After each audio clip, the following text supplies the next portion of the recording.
वअला आलि इब्राहीम इन्नका हमीदुम मजीद। अल्लाहुम्मा बारिक अला मुहम्मद वअला आलि मुहम्मद कमा बारकता अला इब्राहीम वअला आलि इब्राहीम इन्नका हमीदुम मजीद। मोहतरम हुफ़्फ़ाज़ किराम, सबसे पहले तो हम सब इस बात का यकीन पैदा करें कि अल्लाह पाक ने दुनिया की सबसे बड़ी नेमत हमें दी है, सबसे बड़ी नेमत कसम खुदा की। बल्कि हज़रत शेख मौलाना ज़करिया साहब ने तो यहाँ तक लिखा है कि अल्लाह किसी को कुरान दे और उसके मुकाबिल में वो किसी और को अपने से अफजल समझे, उसने अल्लाह के कलाम की तहकीर की है। और अल्लाह ने जो कुरान में वादा किया ना, इन्ना नहनु नज़्ज़लना ज़िक्रा व इन्ना लहू लहाफ़िज़ून, कि हमने नाजिल किया है कुरान को और उसकी हिफाजत भी हम ही करेंगे। उसकी हिफाजत का इंतज़ाम अल्लाह ने ये किया कि मेरे और तुम्हारे दिलों को उसकी हिफाजत के लिए मुंतखब किया। आप सोचो हम कितने खुशनसीब हो गए।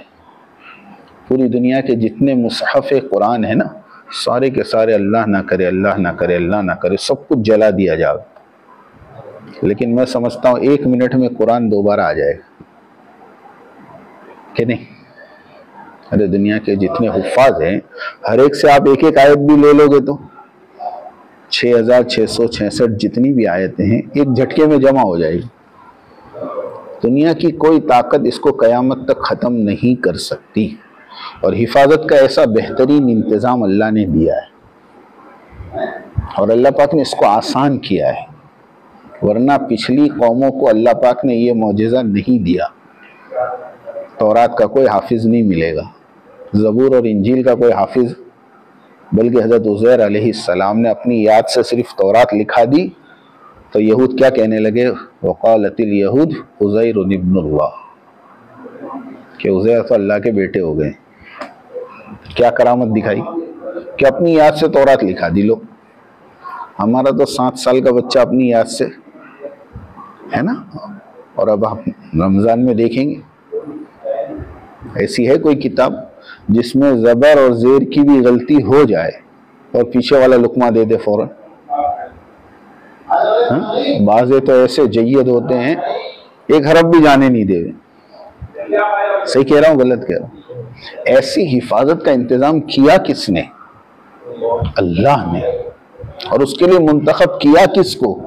मुझे और आपको। हमारी क्या कीमत हो गई, हमारी क्या वैल्यू हो गई? सबसे पहले तो हमें ये समझ, हदीस में आता है कि हाफिज कुरान इस्लाम का झंडा उठाने वाला है। हाँ, उसे बेकार बातों में नहीं लगना चाहिए, है ना ऐसा? हाँ, अल्लाह पाक ने एक मौका दिया है। रमज़ान हमारा सरों पर है, अगले हफ्ते रमज़ान आ जाए, है ना, और फिर हम मुसल्ले पर होंगे। लेकिन कुछ शराइत है, कुछ पाबंदियां हैं। देखो, एक तो है मेरी नमाज और एक है मैं मुसल्ले पे खड़े रहकर पूरी उम्मत की नमाज की नुमाइंदगी करूं। दोनों में ज़मीन और आसमान का फ़र्क है, याद रखना एक बात। इसके लिए इस इस्तेहज़ार के साथ खड़े होना, बाज़ मर्तबा नाकदरी, लापरवाही आदमी को बहुत दूर तक ले जाती है। उसको एहसास भी नहीं होता महरूमी का। अल्लाह ऐसा महरूम करते। फिर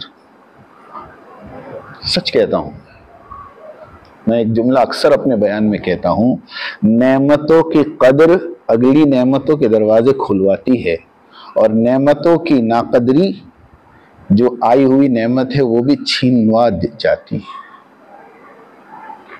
और ये तो 13वें पारे में ना, लइन शकरतुम लअज़ीदन्नकुम वलइन कफरतुम इन्न अज़ाबी लशदीद, मेरा अज़ाब बड़ा सख्त है। मुफस्सिरीन ने ये लिखा, अज़ाब यही है कि अल्लाह उस नेमत को छीन लेते। बाज़ हुफ़्फ़ाज़ हमने ऐसे देखे हैं जिन्होंने कई साल तरावी पढ़ाई, लेकिन कुछ गफलतें, कुछ लापरवाही, कुछ नाकदरी, बल्कि मैं आगे का लफ्ज़ कहूँ मुनासिब नहीं लगता, कुछ गुनाह ऐसे हो जाते हैं कि आदमी इतना महरूम हो जाता है कि वो कुरान खानी में बैठकर कुरान नहीं पढ़ पा रहे। बोलो, ऐसा निकल जाता है। और फज़ाइल अमल में हदीस भी है कि कुरान निकल जाता है बनिस्बत ऊँट के अपनी रस्सियों के, कि ऊँट जब रस्सी छोड़ता है ना तो कहाँ निकल जाता पता नहीं चलता। इसके लिए एक तो अपनी वैल्यू समझो, एक तो अपनी कीमत समझो, दूसरे अपनी जिम्मेदारी को समझो।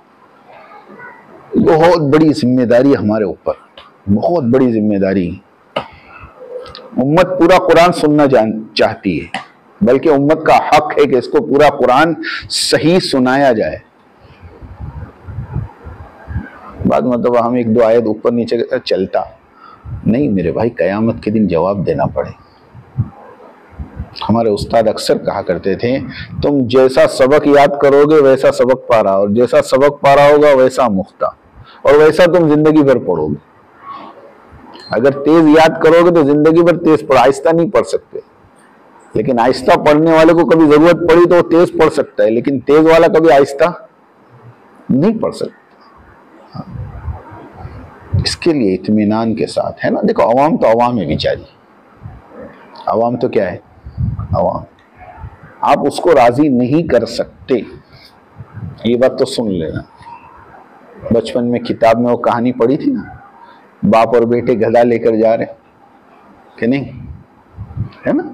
गधा खाली था, किसी ने कहा बेवकूफ है, खाली गधे पर जा रहे हैं। तो बाप बैठ गया, तो कि बाप कैसा जाली में बेटे को चला रहा है ना, बेटा बैठ गया। समझ में आ रही बात? हाँ, अब वो गुस्से में आके उन्होंने गधे को उल्टा लटका दी। आप अगर सबको खुश करने जाओगे तो ये होगा, नहीं समझे। एक आके आपको कहेगा मुसब वो धीरे छे हैं, दूसरा कहेगा मुसब तुम कितों की सुनेंगे। आप अपने कुरान को सामने रखें, कुरान को पढ़ें सही तौर पर।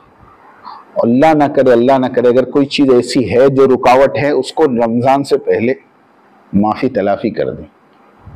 कोई फिस्क हो गया है उसको वहीं पर माफ करवा ले। देखो अल्लाह तव्वाब है, अल्लाह गफ्फार है, नहीं समझे बात?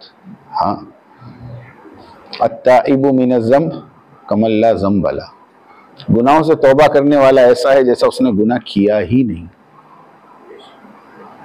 कुल्लुकुम खत्ताऊन व खैरुल खत्ताईन अत्तव्वाबून, तुम सारे के सारे गुनहगार हो, बेहतरीन गुनहगार कौन है? जो तौबा करे। एक जगह मैंने पढ़ा, मुझे हवाला नहीं मिला, लेकिन बात बड़ी प्यारी है। किताब में लिखा हुआ था कि अगर सारी दुनिया के इंसान फर्माबरदार बन जाए और कोई भी गुनाह ना करे, तो अल्लाह रब्बुल इज्जत ऐसी मखलूक पैदा करेंगे जो गुनाह करके माफी मांगेंगी, क्योंकि अल्लाह को गुनाह करके माफी मांगना पसंद है। और इंसान की फितरत में अल्लाह ने गुनाह रखा है। कैसे, मैं बताऊं आपको। कुरान कह रहा फ़अल्हमहा फुजूरहा व तक़वाहा क़द अफ़लह मन ज़क्काहा व क़द ख़ाब मन। क्या मतलब? इंसान की कसम खा के कहा कि हमने इंसान के अंदर फुजूर भी रखा, तकवा भी रखा। मुफ्ती अहमद खानपुरी साहब कहते देखो फुजूर पहले है, तकवा बाद में है। फुजूर बिगैर मेहनत के आता है, तकवा मेहनत से आता है। तो है हमारे अंदर कुछ कमियां। बेऐब अल्लाह की जात है। बेऐब किसकी जात है? अल्लाह के अलावा सबके अंदर कोई ना कोई तो कमी है। कोई नहीं दावा कर सकता मैं चोखा हूं। गलतियां हर एक से होती है, गुनाह हर एक से होते हैं, लेकिन गुनाह पर माफी मांगना ये आदम अलैहिस्सलाम की निशानी है, और गुनाह करके अड़ जाना ये शैतान की। अब बोलो शैतान बनना है आदम बनना? इसके लिए महीना आ रहा है, सबसे पहले अपने आप को पाक साफ करें, ठीक है इंशाल्लाह। और अपने बस में जितना हो सके इस अमानत को पूरा पूरा अदा करने की कोशिश करें। समझ में आई बात? पूरा पूरा। ये शर्मिंदगी की बात नहीं कितनी गलती आ रही। सुन लो मेरी बात, बाज हुफ्फाज़ कराम के दिमाग में ये होता है कि अपनी इज्जत चली जाएंगी, अपनी वैल्यू कम हो जाएंगी। वैल्यू कम नहीं होगी, सुनो इधर देखो, वैल्यू कम नहीं होगी। हाँ, हजरत उमर रज़ी अल्लाह ताला ने कुरान सुना रहे थे तो सूरह इखलास में भूल पड़ गई, पता है? समझे बात? अभी मुझे एक वीडियो मिली, हरम के इमाम की सूरह बकरा में भूल पड़ गई, अलिफ लाम मीम ज़ालिकल किताबु ला रैब फीह हुदल लिल मुत्तकीन अल्लज़ीना युमिनूना बिल गैबी की जगह युमिनूना बिमा उन्ज़िला इलैका पढ़ दिया। कोई कोई कोई ऐप की चीज नहीं है, इंसान है ना। ये तो भूल का हाँ पात्र है, इससे भूल तो होगी, लेकिन ज्यादा भूल हुए ये हमारी कोई वैल्यू गिरती नहीं है। लेकिन हम कुरान को सही पढ़ें, और दूसरा कुरान का हक ये है कि इस कुरान को उम्मत तक पहुंचाए, कुरान की इशाअत, कुरान के मुताबिक अमल करके लोगों को बताएं। ये सबसे बड़ी जिम्मेदारी हमारी। हम लोग नमूना हैं, हम लोग सैंपल है, हम लोग उम्मत के लिए रहबर हैं। एक बात याद रखना, इमाम रहबर होता है, जो मुसल्ले पर उसकी जिंदगी नमूना है। किसी ने बड़ी अजीब बात कही, लोग रास्ते पर खड़े रहकर शराब पिए तो कोई नहीं बोलेगा, लेकिन हम खड़े रहकर पानी पी ले तो क्यों? हम रहबर हैं। सफेद कपड़े में एक दाग काला लग जाए तो पता लगता है काला हो गया। काले कपड़े पहने तो कितने भी दाग लगे क्या मालूम। हम मुसल्ले वाले हैं, हम सफेद कपड़े वाले हैं, अपने दामन को इससे बचाएं। समझ में आई बात? अपने आप को मॉडल पेश करें, अमाल के एतबार से, अखलाक के एतबार से, किरदार के एतबार से। नहीं समझे? हज़रत मोहताज जमी साहब फरमाते हैं 99% अखलाक जबान से मुताल्लिक रखते हैं। बड़ी अजीब बात फरमाई। और आगे फरमाया जब जबान खुलती है ना तब पता चलता है कि कान कोयले की है या सोने की है, कि आदमी के अखलाक और आदमी के किरदार उसकी जबान से पता चलते हैं। समझ में आई बात? इसीलिए अल्लाह के नबी ने गारंटी दी कि जो 2 जबड़ों के और 2 टांगों के दरमियान के आज़ा की जमानत दे दे, मैं उसको जन्नत की गारंटी देता हूं। तो ऐसे मौके पर अपने आप को संभालना, अपने आप को कंट्रोल में रखना। नहीं समझे? हाँ, बाद मतलब पूरा महीना मेहनत करने के बाद और पूरा महीना सुनाने के बाद बाज होते हैं बेचारे, 2-4 बोल भी देवे। ऐसे वक्त में अपने आप को कंट्रोल करना, और ये वही कर सकते हैं जिनके अंदर इखलास हो। सुनो बात, सच कह रहा हूं, इखलास की अलामत लिखी किताबों में, तारीफ से खुशी ना हो, मजम्मत से रंज ना हो, ये अलामत है। तारीफ से खुशी ना हो और मजम्मत से रंज ना हो, हाँ, ये इखलास की अलामत है। कोई तारीफ करे तो क्या तारीफ? तारीफ तो अल्लाह की, उसका कलाम मैंने पढ़ा है, उसी का कलाम मैंने सुनाया है, और उसी ने मुझे तौफीक दी है, उसी ने अपना मौजूदा जाहिर किया है कि एक मासूम सा और कमजोर सा बंदा मुसल्ले पे खड़े रहकर 30 पारे सुना रहा। सोचने और समझने के खिलाफ बात है कि नहीं? बोलो, किसी गैर मुस्लिम को कह देवे कि किताब पूरी हम 1 महीने में मुसल्ले पे खड़े रहकर बिगड़ देखे सुना दे, तो वो भी ऊपर से नीचे तक देखेगा। आप इंसान हो गए फरिश्ता, ये तो अल्लाह ने तौफीक दी। और अगर कोई बुराई कर भी दे, कोई भूल बता भी दे, चाहे वो हमारे अंदर ना हो, उस वक्त हम कबूल कर ले, ठीक है भाई, कोई बात नहीं, इसमें क्या गुस्सा होने की बात। मौलाना अनवर शाह कश्मीरी रहमतुल्लाह अलैह जामे मस्जिद में लाखों के मजमे में बयान कर रहे हैं, और एक आदमी मजमे में खड़े रहकर कह रहा, तेरा बयान बनकर तू तो हराम की औलाद है। या अल्लाह, कितना गुस्सा। अरे आएगा नहीं आएगा। लेकिन मौलाना ने एकदम ठंडे दिल से कहा, सिर्फ एक जुमला कहा कि भाई साहब आपको गलत फहमी हुई है, हमारे अम्मी अब्बा का जो निकाह हुआ था उसके अंदर जो 2 गवाह थे उसमें एक गवाह दिल्ली में मौजूद है, बयान के बाद आपकी मुलाकात करा देते हैं, आप इंतजार करें, बैठ जाएं। अब बताओ क्या हाल हुआ पूरा मजमे के सामने उसका? नहीं समझे? ये हमारे बड़ों के अखलाक है, ये बड़ों के बर्दाश्त की कैपेसिटी है, वरना एक इशारे में कीमा हो जाता बेचारे का। अरे हो जाता, नहीं हो जाता। हाँ, तो बात है, हर मस्जिद में हर आदमी हमारा मुआफिक हो, ये कभी नहीं हो सकता, लिख के ले लो जाओ, ये हो ही नहीं सकता। और अगर ये तुमने कर लिया तो तुम फरिश्तों में चले। हाँ, ये हो ही नहीं सकता, कोई ना कोई तो होगा। और हमारा तो तजुर्बा है, हम तो बरसों से चल रहे ना, हमारी गलतियां लोग जमा करते, सुनाते नहीं। फिर जब मौका मिलता है तो पूरा पोटला खोलते, देखो मौल साहब तुम्हें आओ करे लो, तुम्हें आओ करे लो, तुम्हें आओ करे लो। ये क्या है, 6 साल से तुम मेरे साथ सलाम दो और अब वो तो सब जमा कर रही है। कोई बात नहीं, कोई बात नहीं। अगर मेरी गलती है तो मैं माफी मांगने को तैयार हूं, यही मेरी इंसानियत है और यही मेरी आदमियत है कि आदम अलैहिस्सलाम को एहसास हो गया मुझसे गलती हो गई, वला तक़रबा हाज़िही शजरा कहा था और मैं चला गया उस दरख्त के करीब, माफी मांगी। माफी मांगने से इज्जत बढ़ती है ना भाई, कि कम हो जाती? इज्जत बढ़ती है। अल्लाह के नबी ने कसम खाई, सदका करने से माल कम नहीं होता, माफ करने से इज्जत कम नहीं होती। समझे? कभी ऐसे हाल आ जावे तो उसको भी झेल लेना, उसको भी बर्दाश्त कर लेना, उखड़ना नहीं। समझे बात? हाँ, एक मतलब एक भूल आ गई तो आदमी डिस्टर्ब होता है, तो फिर उसके बाद कंटिन्यू 2-3 भूल जाती है। देखो आप, ये हुफ़ाज़ कराम की थोड़ी आदत होती है बेचारों की। एक मतलब डिस्टर्ब हुआ तो नहीं, किस घबराने की भी जरूरत नहीं, गुस्सा होने की भी जरूरत नहीं, मेंटल डिस्टर्ब होने की भी जरूरत नहीं। इत्मीनान के साथ एक अमल है, अल्लाह हमसे ले रहा है, अल्लाह का शुक्र अदा करते हुए चले। दूसरी बात ये दोस्तों, जिस मस्जिदों में हम जाएं, हमारी एक जिम्मेदारी है कि उम्मत को कुछ ना कुछ खैर की बात पहुंचाते जाएं। ये कुरान की मोहब्बत में जमा होते हैं, रमजान के महीने में कुरान की मोहब्बत में अमला आ जाता है।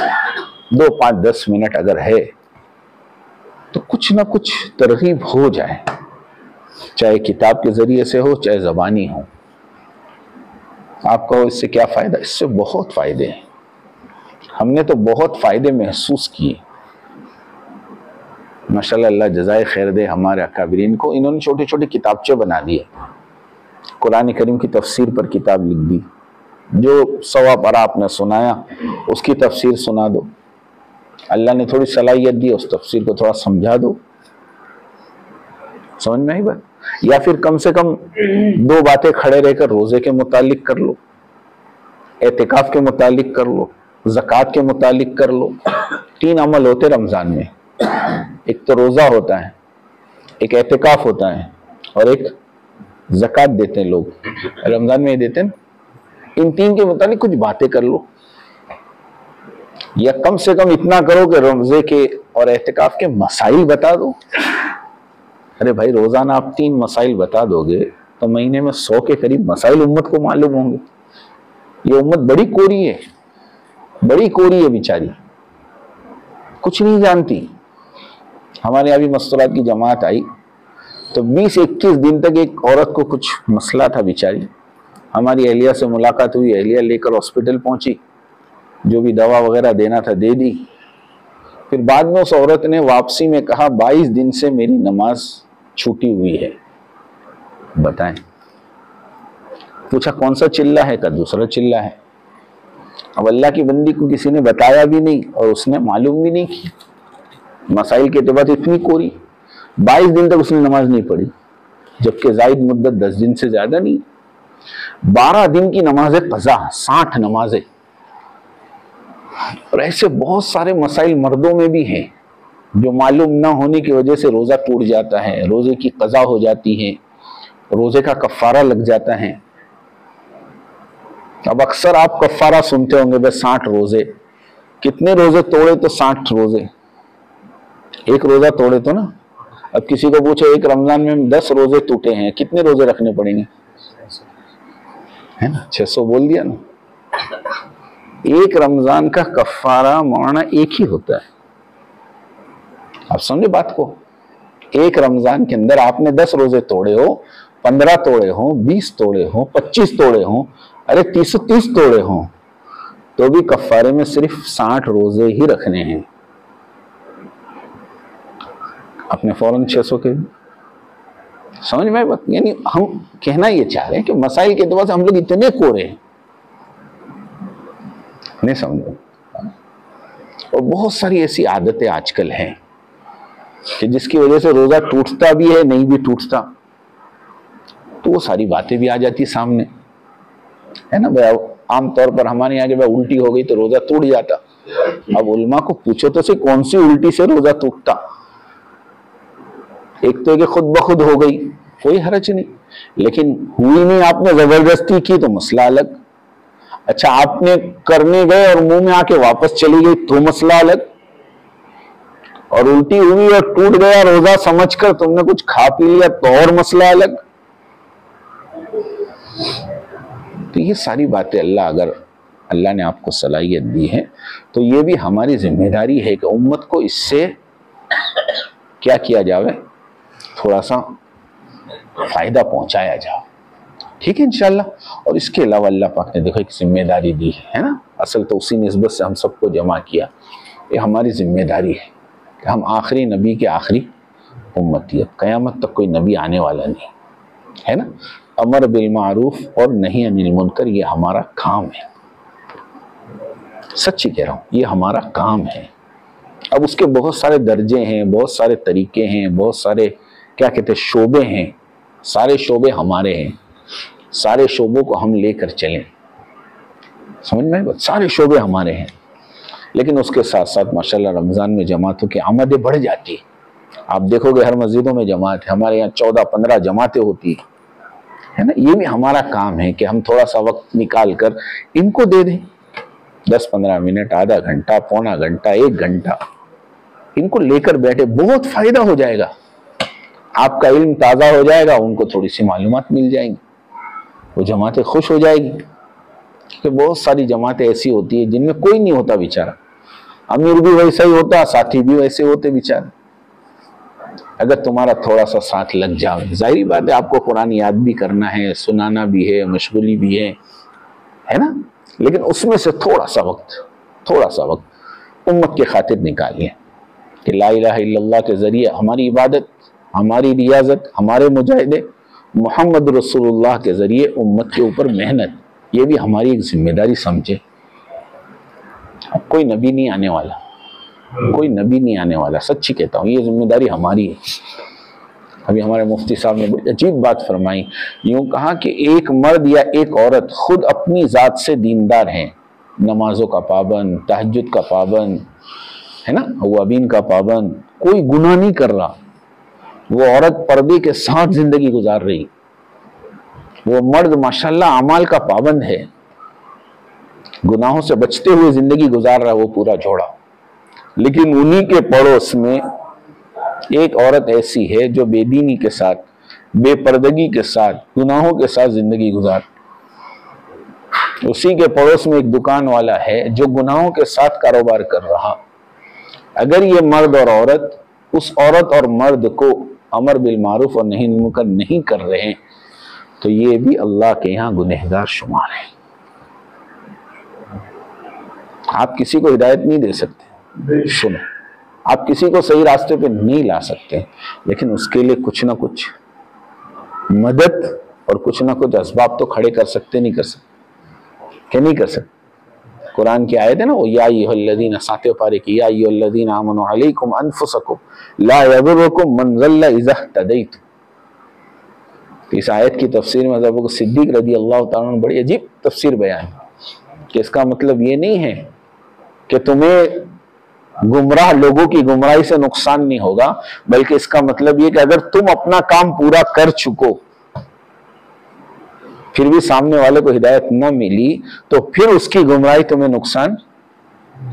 लेकिन पहले क्या कहा, तुम अपने बस का पूरा काम कर लो, अपने बस की दावत दे दो,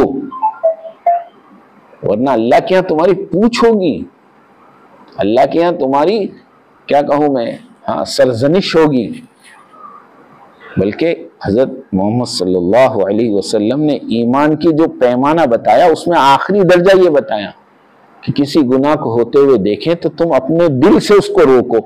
फमन लम यस्तति फबिक़ल्बी वज़ालिका अज़अफ़ुल ईमान, कि तुम अपने दिल से रोको। दिल से रोकने का क्या मतलब, अंदर से बेचैन हो जाओ, बेचैन हो जाओ आंखों में आंसू आ जावे, रोना आ जावे, दुआओं में अल्लाह से कहने वाले बन जाओ कि अल्लाह मेरे मोहल्ले में ही गुनाह हो रहा, बेशक मैं हाथ से नहीं रोक पा रहा, मैं जबान से नहीं रोक पा रहा, अल्लाह तू तो इसको रोक दे। ये इसको वज़ालिका ज़अफ़ुल ईमान कहा, ईमान का सबसे कम दर्जा। हज़रत मौलाना यूसुफ साहब रहमतुल्लाह अलैह बड़ी अजीब बात फरमाया करते थे, कहते थे हमारी जिंदगियों में दावत कितना है और हमारी जिंदगी में अमर बिल मारूफ और नही अनिल मुनकर कितना है, उसका पता कैसे चले? फरमाया देखो तुम्हारी दुआओं में उम्मत कितनी है, जितनी तुम्हारी दुआओं में उम्मत है उतनी तुम्हारी जिंदगी में दावत है। और हमारी दुआएं तो अपनी हाजतों से भरी हुई है भाई, फुर्सत ही नहीं हमको हमारी हाजतों से बाहर निकलने की। नहीं, वहां रहमतुल्लाह अलैह अपने घर वालों से कहते थे चावल तेल और गेहूं आप लोग आप मांग लो आपका, मेरे पास आपके लिए चावल गेहूं मांगने के लिए टाइम नहीं है, मैंने तो अपनी पूरी दुआएं उम्मत को दे रखी। हज के सफर में कहते जोहर से लेकर मगरिब तक 5 घंटे मौलाना रहमतुल्लाह अलैह ने दुआ की और वो सारी के सारी दुआ उम्मत की थी। तो अपने उम्मत को मांग तो सकते कम से कम कि नहीं? तो फमन लम यस्तती फबिक़ल्बिही का मतलब ये है कि तुम बेचैन हो जाओ, ये हमारी जिम्मेदारी है ना। इसके लिए अल्लाह पाक ने देखो इस सारे आलम में मेहनत चलाई है ना। हाँ, लोगों की चलत फिरत ये हो रही है, इसके नफे बताने की जरूरत नहीं है, इसका नफा खुला हुआ है। हजारों नहीं लाखों इंसानों को अल्लाह ने हिदायतें दे दी। अरे दी कि नहीं दी? बड़े बड़े फिल्म स्टार आ गए, बड़े बड़े क्रिकेटर आ गए, बड़े बड़े क्या बोलते सेलिब्रिटी लोग आ गए। हाँ, अभी कितनों के इंटरव्यू मैंने देखे कि एक जमाना था कि हम इनको बेवकूफ समझते थे, लेकिन अल्लाह पाक ने हमें हिदायत दी, आज हमें पता चला कि उम्मत के कितने बड़े मोहसिन हैं। इसमें हमारा भी हिस्सा हो। हमारे हुफ़ाज़ इकराम माशाल्लाह जो तरावी पढ़ा रहे हो तो तरावी पढ़ावे, और तरावी पढ़ाने के बाद या तरावी नहीं पढ़ा रहे हैं तो वो कुछ अपने इरादे करें कि रमज़ान का मुबारक महीना है ना। हमारे यहाँ हर हफ्ते 3-3 दिन की जमातें बने, बल्कि हजरत तो कहते हैं कि 30 दिन में 30 जमातें बन जाओ। मिस्र वाले आए और एक मस्जिद ने कारगुजारी सुनाई कि मौलाना आपने पिछले साल हमें कहा था, इस साल हमने मेहनत की, माशाल्लाह हमारे यहाँ से 30 दिन में 30 जमातें बनी। तो वहां साहब ने फौरन कहा क्या अच्छा होता, हर नमाज से एक जमात रवाना हो जाती। तो अब बताओ, किसी नमाज से फजर में एक जमात, जोहर में एक जमात, असर में एक जमात, तो कितनी हो गई महीने में? नहीं समझे? हाँ, बाद में वो मिस्र की उसी मस्जिद ने दूसरे साल 62 जमातें निकाली, का हर नमाज के बाद हल्का लग जाता था। बड़ी बड़ी मस्जिदें हैं वहां, तो लाखों मजमा आता है ना। वो सारे फाल हो जाते हैं, बैठ जाते हैं, क्या मुश्किल है 10-12 को वसूल कर लें। ऐसे अगर हम भी थोड़ी सी मेहनत कर लें कि भाई रोजाना की जमात बन जाए,